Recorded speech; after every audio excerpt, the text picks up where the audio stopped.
एक जमाने की बात है। एक बहुत ही खूबसूरत राज्य था। उस राज्य के घने जंगलों में एक गांव था जहां राजू नाम का एक लकड़हारा रहता था। राजू बहुत मेहनती और ईमानदार इंसान था। जब वह बहुत बूढ़ा हो गया तो उसने सोचा कि अब मरने के दिन करीब हैं, इसलिए अपने बेटे अर्जुन को कुछ जरूरी बातें बता देनी चाहिए ताकि वह अपनी जिंदगी आराम से गुजार सके। एक दिन राजू ने अपने बेटे अर्जुन को पास बुलाया और कहा, बेटे अर्जुन, तुम्हें पता है कि जंगल के पूरब के किनारे पर पीपल का एक बहुत बड़ा पेड़ है। मैंने आज तक उस पेड़ को कभी नहीं काटा। कल से तुम अकेले ही लकड़ियां काटने जाओगे क्योंकि अब मेरा आखिरी वक्त आ गया है। लेकिन बेटे, ध्यान रखना, तुम भी उस पीपल के पेड़ को कभी हाथ मत लगाना। जंगल में से जो चाहे काट लेना, मगर उस पीपल को कभी मत काटना।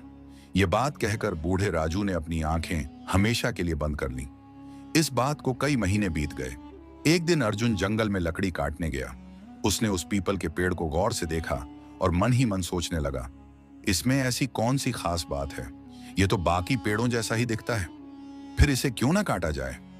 यह सोचकर अर्जुन ने अपनी कुल्हाड़ी उठाई और जोर से पीपल के तने पर मारी। अचानक एक अजीब बात हुई। पेड़ अपनी जगह से खिसक कर थोड़ा दूर हट गया। अर्जुन एक कदम आगे बढ़ा तो पेड़ और पीछे हट गया। अब तो अर्जुन को बहुत हैरानी हुई। उसने पेड़ की तरफ दौड़ना शुरू कर दिया और पेड़ भी उससे भी तेज दौड़ने लगा। अर्जुन थककर वापस उसी जगह आ गया जहां से चला था।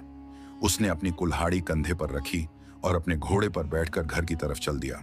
चलते चलते रात हो गई और चारों तरफ अंधेरा छा गया। अर्जुन ने अपने घोड़े को रोका और फैसला किया कि रात यहीं बिताएगा। उसने घोड़े को एक पेड़ से बांधा और खुद ऊपर चढ़कर एक मोटी डाल पर बैठ गया। जैसे ही सुबह हुई, अर्जुन पेड़ से नीचे उतरा। लेकिन यह क्या, जहां रात को घोड़ा बंधा था वहां सिर्फ हड्डियों का ढेर पड़ा था और कुछ कदम की दूरी पर वहीं पीपल का पेड़ खड़ा था। अर्जुन ने अपनी कुल्हाड़ी कंधे पर रखते हुए कहा, अच्छी बात है, अब मैं पैदल ही तुम्हारा पीछा करूंगा। पीपल का पेड़ और अर्जुन दोनों आगे पीछे चलते हुए पहाड़ों, घाटियों और मैदानों से गुजरते रहे। शाम हो गई और दिन का उजाला धीरे धीरे कम होने लगा। यह रात भी अर्जुन ने एक पेड़ पर बिताई। अगले दिन फिर से अर्जुन पीपल के पेड़ के पीछे दौड़ने लगा। तीसरे दिन एक बहुत ही अजीब घटना हुई जिससे अर्जुन पीपल के पेड़ को बिल्कुल भूल गया। अचानक उसके सामने एक बड़ा सांप और एक खूबसूरत हिरण आ गए। सांप और हिरण आपस में लड़ रहे थे। सांप हिरण को निगलने की कोशिश कर रहा था, लेकिन हिरण के लंबे लंबे सींग बीच में आ रहे थे और हिरण सांप के मुंह में फंस गया था। अर्जुन को अपनी आंखों पर यकीन नहीं हुआ। वह हैरान होकर वहीं खड़ा रह गया। उसका दिमाग काम नहीं कर रहा था। हिरण ने जब अर्जुन को देखा तो मदद के लिए चिल्लाया, बचाओ बचाओ, भगवान के लिए सांप को मार दो। जब तक जीऊंगा तुम्हारा एहसान मानूंगा। जरा इसके सींग तो काट दो। सांप ने भी अर्जुन से कहा, मैं तुम्हें माला माल कर दूंगा। बिना कुछ सोचे समझे अर्जुन ने अपनी कुल्हाड़ी उठाई और हिरण के सींगों पर मारी। दोनों सींग कटकर दूर जा गिरे। सांप ने पूरे हिरण को अपने पेट में उतार लिया।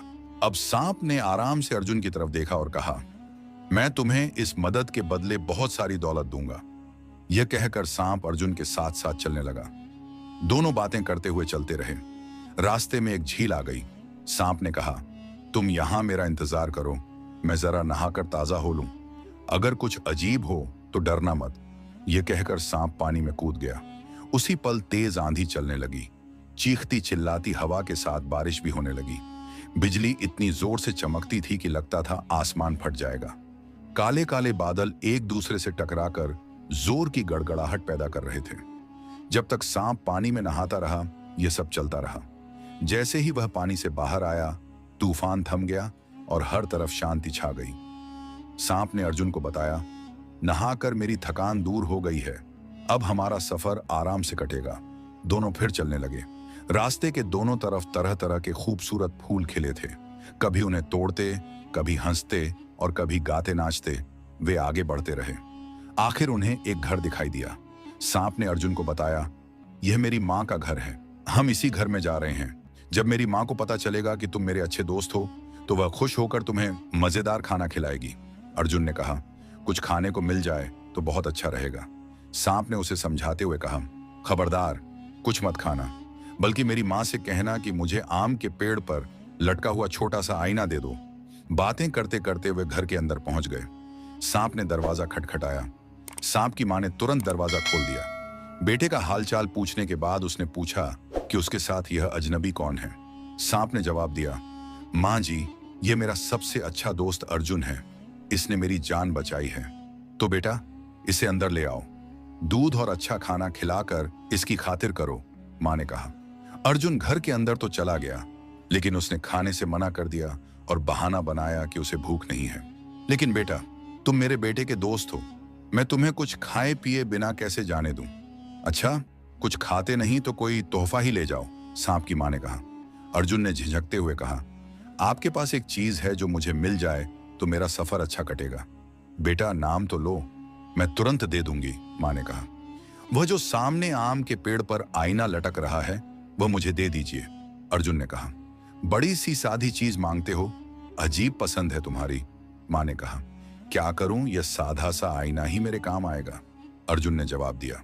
अच्छा बेटा, मां ने इतना कहा और आईना उतारकर अर्जुन को दे दिया। सांप और उसकी मां से इजाजत लेकर अर्जुन फिर अपने सफर पर निकल पड़ा। चलते चलते उसे अचानक ख्याल आया कि सांप ने अपनी मां से मुझे आईना क्यों दिलवाया। जरूर कुछ तो मकसद होगा। यह सोचकर उसने जेब से आईना निकाला, उसकी पीठ को अच्छी तरह देखा, फिर उलट पुलट कर उसमें अपना चेहरा देखने लगा। लेकिन आईने में उसे अपने चेहरे के बजाय एक परी नजर आई। उस परी ने बड़े अदब से झुककर उससे कहा, क्या हुक्म है राजकुमार? इस अजीब घटना ने अर्जुन के होश उड़ा दिए। वह 1 मिनट तक खड़ा रहा। हैरानी में उसके मुंह से बात नहीं निकल रही थी। बहुत देर बाद वह समझा कि परी उससे हुक्म देने के लिए कह रही है। उस वक्त अर्जुन को जोर की भूख लगी थी। मुझे भूख लगी है, कुछ खाने को चाहिए, उसने कहा। मुंह से शब्द निकलना था कि अर्जुन के सामने एक दस्तरखान बिछ गया, जिस पर तरह तरह के खाने रखे थे। परी गायब हो गई। खाना इतना स्वादिष्ट था कि बेचारा अर्जुन सोच भी नहीं सकता था। तो आईने का यह मतलब है, अर्जुन ने दिल ही दिल में कहा।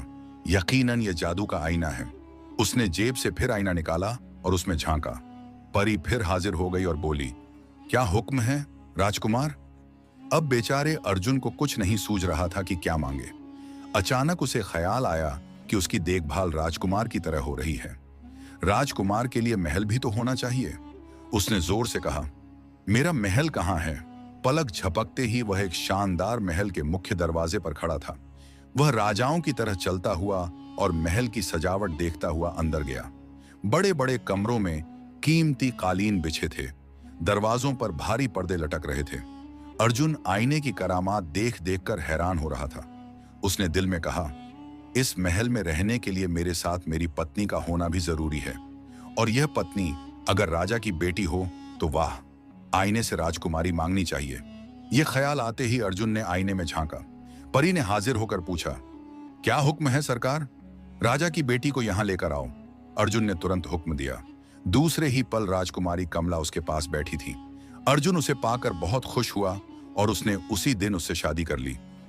राजकुमारी कमला के इस तरह अचानक गायब हो जाने से शाही महल में बहुत हंगामा मच गया। नौकरों ने महल का कोना कोना छान मारा, मगर राजकुमारी का कहीं कुछ पता नहीं चला। आखिर राजा ने हुक्म दिया कि पूरे देश में ऐलान करा दिया जाए कि जो शख्स राजकुमारी को ढूंढेगा उसे मुंह मांगा इनाम दिया जाएगा। राजकुमारी के मिलने की उम्मीद खत्म हो चुकी थी कि एक दिन मालिनी नाम की एक बूढ़ी औरत महल में आई।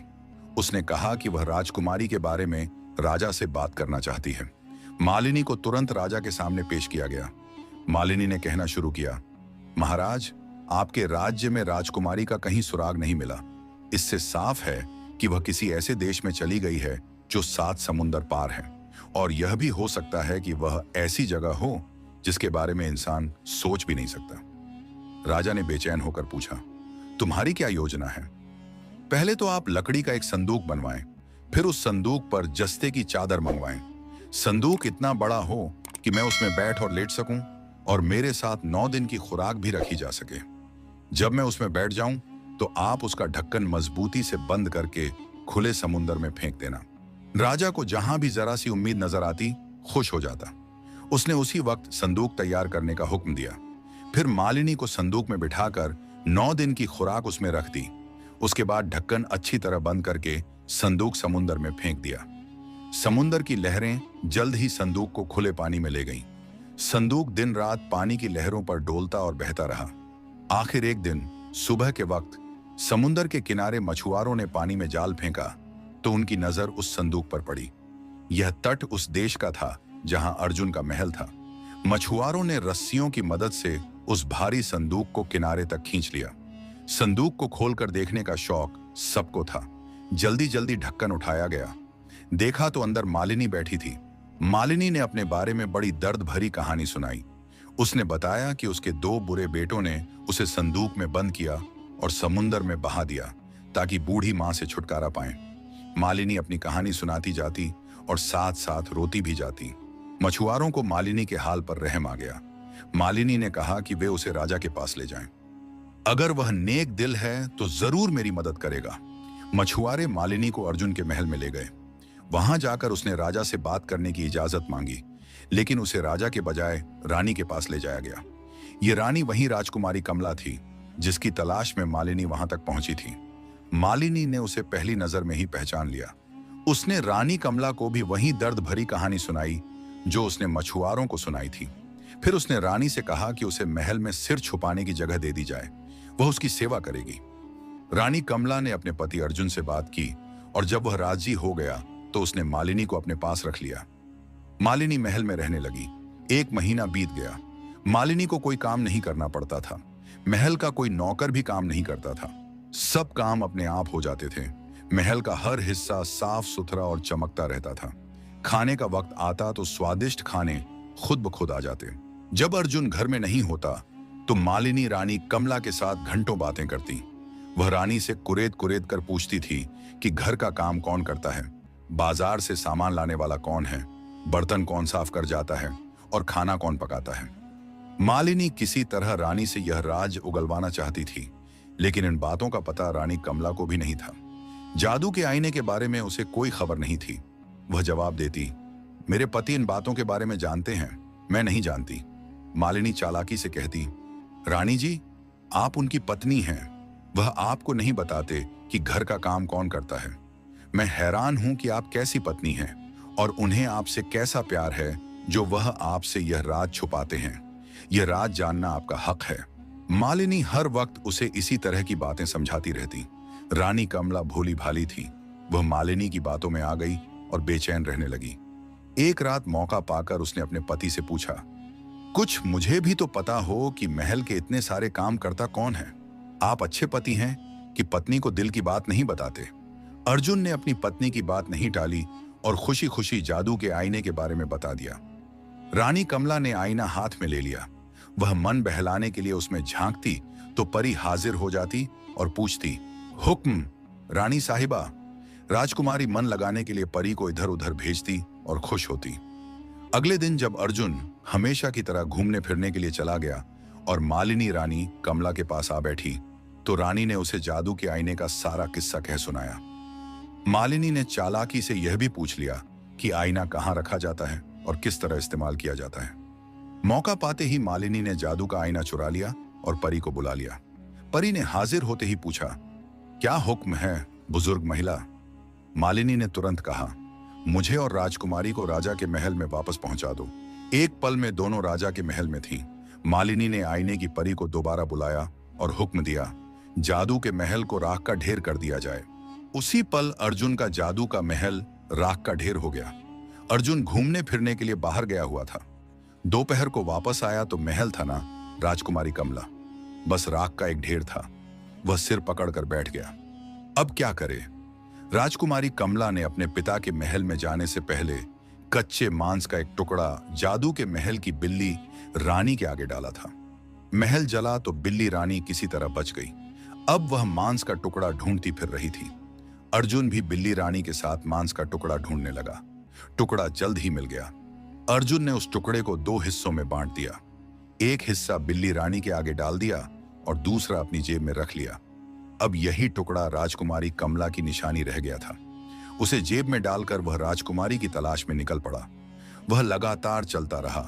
पहाड़ और मैदान, नदी और नाले, दरिया और समुंदर, उसके इरादे के सामने कुछ भी रुकावट नहीं बन सके। बस वह चलता रहा। आखिर एक दिन वह उस देश में पहुंच गया जहां का राजा राजकुमारी कमला का पिता था। अर्जुन सीधा शाही महल में गया और शाही रसोई में नौकरी की मांग की। इत्तेफाक से शाही रसोई में बर्तन धोने के लिए मददगार की जरूरत थी। अर्जुन का काम बन गया। अब वह किसी न किसी तरह राजकुमारी कमला से मिलने के मौके की तलाश में रहने लगा। वह हर वक्त सतर्क रहता। यह खबर उसे मिल ही चुकी थी कि राजकुमारी महल में वापस आ गई है। एक दिन अचानक शाही रसोई का बूढ़ा रसोइया विक्रम बीमार हो गया। अर्जुन ने उससे कहा, बड़े भाई आप बस देखते रहिए, मैं सब खाना तैयार करके थालियों में सजा दूंगा। बूढ़ा विक्रम राजी हो गया। अर्जुन ने शाही रसोइये की बताई हुई विधि के मुताबिक खाना तैयार किया और राजकुमारी की थाली में मांस का वह छोटा सा टुकड़ा भी रख दिया जो वह जादू के महल से लाया था। राजकुमारी कमला भी अपने पति से जुदाई की वजह से बहुत बेचैन और उदास थी। वह हर वक्त सोचती रहती थी कि अर्जुन को किस तरह ढूंढे। वक्त गुजरने के साथ साथ उससे मिलने की उम्मीद कम होती जा रही थी। जब उसने अपनी थाली में वही मांस का टुकड़ा देखा तो पहले तो वह परेशान हुई, फिर उसका दिल खुशी से धड़कने लगा। उसे तुरंत ख्याल आया कि उसका पति इसी महल में मौजूद है और अब उससे मुलाकात मुश्किल नहीं। राजकुमारी कमला ने रसोइये को बुलवाया और उसके खाने की बहुत तारीफ की। फिर पूछा, क्या रसोई में कोई नया आदमी काम पर रखा गया है, क्योंकि काम पहले से बेहतर होने लगा है। विक्रम ने हाथ जोड़कर कहा, राजकुमारी जी, मैं बूढ़ा और बीमार हूं। आज मुझसे काम नहीं हो रहा था, इसलिए मैंने अपने नौजवान मददगार से खाना बनवाया। यह नौजवान कुछ दिन पहले ही काम पर रखा गया है। अच्छा लड़का है बेचारा। राजकुमारी ने कहा, बड़े भाई आप जाइए, आपकी तबीयत ठीक नहीं है, मेरी चाय उसी नौजवान के हाथ भेज देना। जब पति पत्नी इतनी लंबी जुदाई के बाद दोबारा मिले तो उनकी खुशी का कोई ठिकाना नहीं था। राजकुमारी कमला ने एक एक घटना अपने पति को सुनाई और उसने भी अपना किस्सा विस्तार से बताया। अब दोनों ने सलाह मशवरा किया कि किसी तरह जादू के आईने को हासिल करना चाहिए ताकि वे दोबारा अपने महल में जाकर खुशी खुशी रह सकें। लेकिन जादू का आईना तो मालिनी के कब्जे में था और वह हर वक्त महल में राजकुमारी के साथ रहती थी। मालिनी ने अर्जुन को देखते ही पहचान लिया, क्योंकि अब वही राजकुमारी का खाना और चाय लेकर आता था। मालिनी ने आईने की परी को बुलाया और हुक्म दिया कि अर्जुन को उसके जले हुए महल में वापस पहुंचा दिया जाए। अगले ही पल अर्जुन राख के ढेर पर बैठा था। अब वह था और उसकी बिल्ली रानी, दोनों एक दूसरे के साथी थे। अब बिल्ली रानी की सुनिए। जब महल जलकर राख हो गया और अर्जुन भी चला गया तो बिल्ली रानी को भूख लगने लगी। मजबूरन वह चूहे पकड़ पकड़ कर खाने लगी। जब अर्जुन वापस आया तो हालात बिगड़ चुके थे, ऐसे कि चूहों के राजा चीकू की फौज लगभग खत्म हो चुकी थी। एक एक करके बिल्ली रानी उसकी फौज के सारे सिपाही खा गई थी। जब चूहों के राजा चीकू को पता चला कि इंसानों का राजा अपने राज्य में वापस आ गया है तो उसने सोचा कि न्याय के लिए राजा के पास जाना चाहिए। वह अर्जुन के पास गया और छीं छीं करके बोला, भगवान के लिए मेरी मदद कीजिए। अगर आपकी बिल्ली इसी तरह चूहे मारती रही तो मैं बिल्कुल तबाह और बर्बाद हो जाऊंगा। अर्जुन ने कहा, मैं तो बिल्ली को यहां से हटा दूंगा, लेकिन मेरे दुख को कौन दूर करेगा? चूहे ने कहा, बताइए आपको क्या दुख है, शायद मैं आपके किसी काम आ सकूं। इस पर अर्जुन ने शुरू से लेकर आखिर तक की सारी कहानी सुना दी। जादू के आईने के बारे में, राजकुमारी कमला और महल के बारे में। आखिर में उसने उस मालिनी के बारे में भी बताया जिसकी चालाकी की वजह से वह इस हाल को पहुंचा था। अच्छा, तो यह बात है। चूहों के राजा चीकू ने चीं छीं करके पूंछ हिलाई। आप अपनी बिल्ली से मेरे बचे खुचे सिपाहियों को बचा लें, मैं अपने सिपाहियों को भेजकर जादू का आईना मंगवा लूंगा। अर्जुन से मुलाकात के बाद चूहों के राजा चीकू ने अपने सभी चूहों को बुलाया और कहा कि वे चूहे आगे आएं जो राजा के महल में अक्सर जाते रहते हैं। जब वे चूहे आगे आए तो उसने पूछा, कौन कौन सा चूहा मालिनी को जानता है? एक लंगड़ा चूहा टुन्नू आगे बढ़ा और बोला, हुजूर, मैं उसी बुरी औरत के कमरे में खाने की तलाश में जाता हूं। जादू का आईना मैंने अक्सर उसके हाथ में देखा है। मैं पता लगाऊंगा कि वह आईना रखती कहां है, तो तुम्हें अभी वहां जाने और आईने का पता लगाने का हुक्म दिया जाता है। जैसे भी हो उसे वहां से लेकर आओ, चीकू ने कहा। लंगड़े चूहे टुन्नू ने अपने राजा के पैर छुए और कहा, महाराज, आपका हुक्म मेरे सिर आंखों पर, लेकिन मेरे साथ कुछ चूहे भेज दीजिए, वे मुश्किल वक्त में मेरी मदद करेंगे। चूहों के राजा चीकू ने उसकी बात मान ली। लंगड़ा चूहा टुन्नू एक चूहे की कमर पर सवार होकर रवाना हो गया। बाकी चूहे उसके साथ साथ चल रहे थे। चलते चलते वे 7 समुंदर पार राजा की सल्तनत में पहुंच गए। पहले शाही महल में घुसे और फिर मालिनी के कमरे में घुस गए। यह रात के खाने का वक्त था। वह चालाक औरत खाना खाने में लगी हुई थी। चूहे चुपचाप मालिनी के सोने का इंतजार करने लगे। वे मालिनी की हर हरकत को गौर से देख रहे थे। जल्द ही उन्हें पता चल गया कि आईना मालिनी के तकिए के नीचे रखा है। बिस्तर पर बैठने से पहले मालिनी ने करीब 100 बार आईना उठा उठा कर देखा। जब नींद ने बहुत सताया तो तकिए पर सिर रखते ही सो गई और खर्राटे लेने लगी। मालिनी के खर्राटों से चूहों को उसके सोने का यकीन हो गया। 3 चूहे कूदकर बिस्तर में घुस गए। लंगड़े चूहे टुन्नू ने अपनी पूंछ मालिनी की नाक में घुमाई। मालिनी को छींकें आने लगी। दूसरे 2 चूहे जो अपने काम में बहुत तेज थे जल्दी से आगे बढ़े और जैसे ही मालिनी ने छींकने के लिए सिर उठाया, उन्होंने तकिए के नीचे से जादू का आईना खींच लिया। चूहे आईना लेकर अपने राजा चीकू के पास पहुंच गए। चूहों का राजा बहुत खुश हुआ और उसने वादे के मुताबिक अर्जुन को उसका आईना वापस कर दिया। अर्जुन ने उसका शुक्रिया अदा किया और बिल्ली रानी को बगल में दबाकर चल पड़ा। कुछ दूर जाकर उसने आईने को निकाला और परी को बुलाया। परी ने आते ही सिर झुकाकर कहा, क्या हुक्म है मेरे राजकुमार? अर्जुन ने कहा, मेरे लिए शानदार पोशाक लाओ, एक खूबसूरत घोड़ा और एक बड़ी फौज भी हाजिर करो।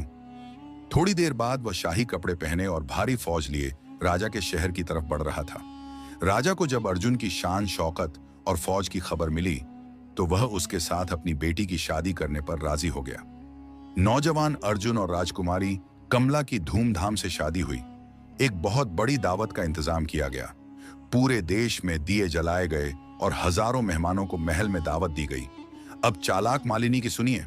अर्जुन ने आईने की परी को बुलाया और हुक्म दिया कि मालिनी को उसके करतूतों की सख्त सजा दी जाए। मालिनी उसी वक्त महल से गायब हो गई और फिर कभी नजर नहीं आई। अर्जुन और राजकुमारी कमला ने जादू के आईने की मदद से फिर से अपना खूबसूरत महल बनवाया। दोनों पति पत्नी अपने महल में बहुत खुशी खुशी रहने लगे। अर्जुन ने चूहों के राजा चीकू को अपने महल में बुलाया और उसे ढेर सारे उपहार दिए। उसने वादा किया कि अब से बिल्ली रानी कभी भी चूहों को नहीं मारेगी। चूहों का राजा चीकू बहुत खुश होकर अपने राज्य में वापस चला गया। अर्जुन और कमला ने जादू के आईने का इस्तेमाल हमेशा अच्छे कामों के लिए किया। उन्होंने अपने राज्य के गरीब लोगों की मदद की, स्कूल और अस्पताल बनवाए और सभी को खुश रखा। और इस तरह अर्जुन और राजकुमारी कमला अपने खूबसूरत महल में बिल्ली रानी के साथ बहुत खुशी खुशी रहने लगे।